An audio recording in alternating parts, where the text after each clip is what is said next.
and get to work without being late. I used to do it 1 hour before I was scheduled to work, but oftentimes I would cut it close and I would just get there in the nick of time, you know. But that's kind of why I changed that routine.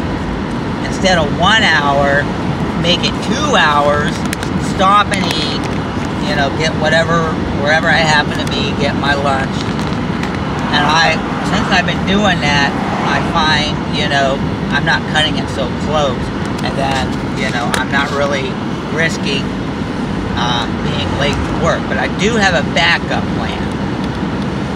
Because let's just say I end up with a further than usual ride. And this doesn't happen very often. My employer knows I do what I do. There are other drivers that have other jobs, and they end up getting, you know, coming in late because they got stuck at their other job.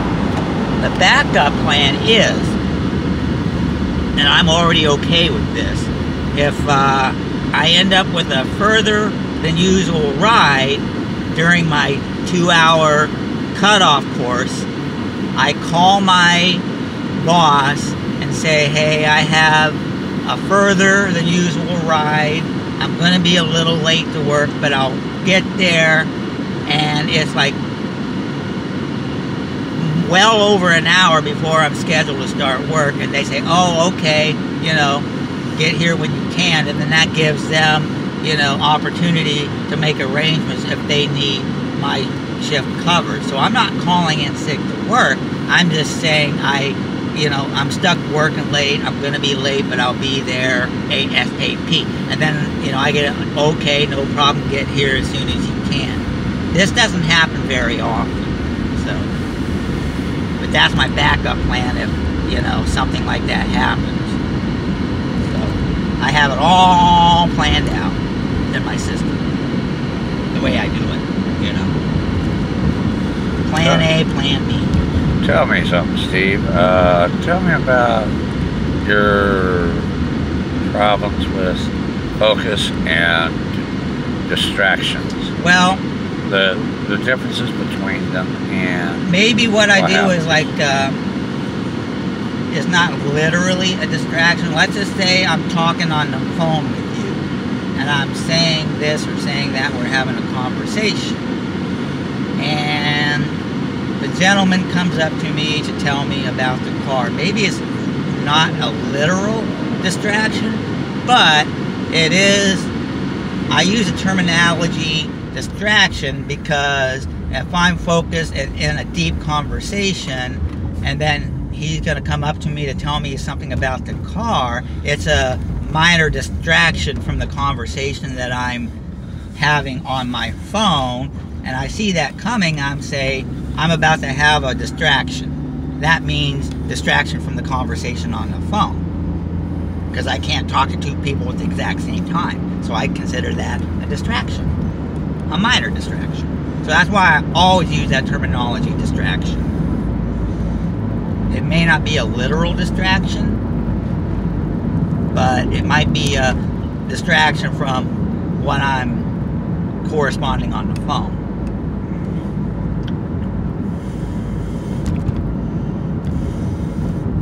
And I'm used to such distractions. They just happen all the time. I'm, you know, on the phone texting somebody, you know, responding. All of a sudden, a ping comes in. You know, it's a distraction from the conversation I'm having from that person that I'm responding to. I'm having a distraction. I'm distracted because I got an Uber call and I gotta go. So I use the terminology distracted, because I'm distracted from that conversation.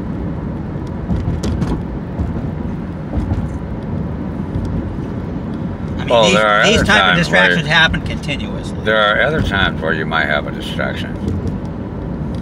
Well, maybe... Like when you're at home. Well, like my phone, like I might be talking on the phone and then somebody text messages me. Mm-hmm. You know. So or maybe at work. Yeah. Where are we going? Oh, just maybe a little long way around. So you can finish your statement. Okay.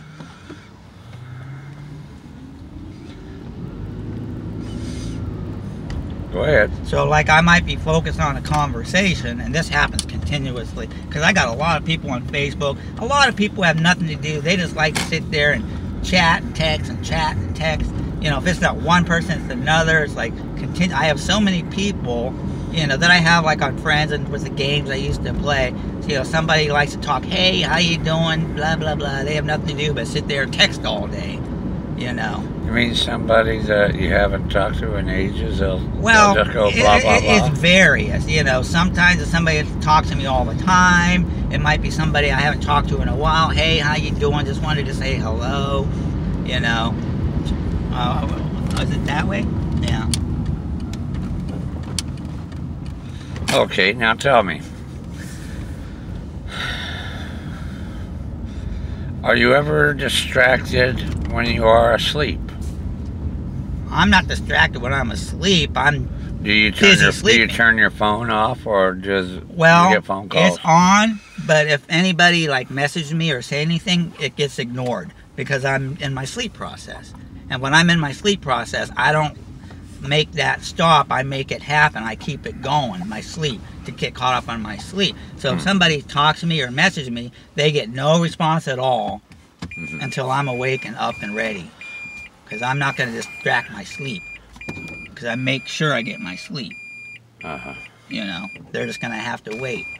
Or if I'm driving Uber and I am relying on my GPS and my driving, and somebody messages me to say something, until I am done, or if they call me or they message me when I'm either on an Uber trip or pickup, the phone call does not get answered or the text message does not get answered until I am done doing what I'm doing. If I have, and I do not turn it off because I keep it on because I push it hard, and if I complete a trip and my phone doesn't ping, I will do my best to respond or answer the call without turning it off. But if it pings, gotta go, you have to wait. And I gotta, you know, I hustle.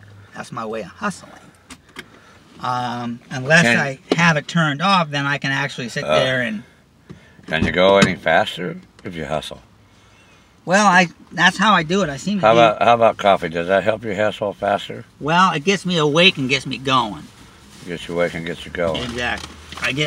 When I get my coffee in the morning, I get more woke up and alert. Before I had my coffee, I feel tired and sleepy. You know. But when I get my coffee, I'm alert, up, ready to go, ready to fly. Ready to fly. Yep. You feel like not literally fly, but that's my terminology.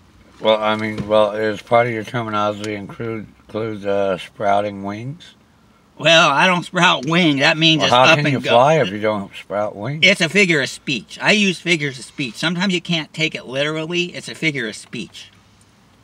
Okay, I gotta do what I gotta do. Don't forget your thermos. Yeah.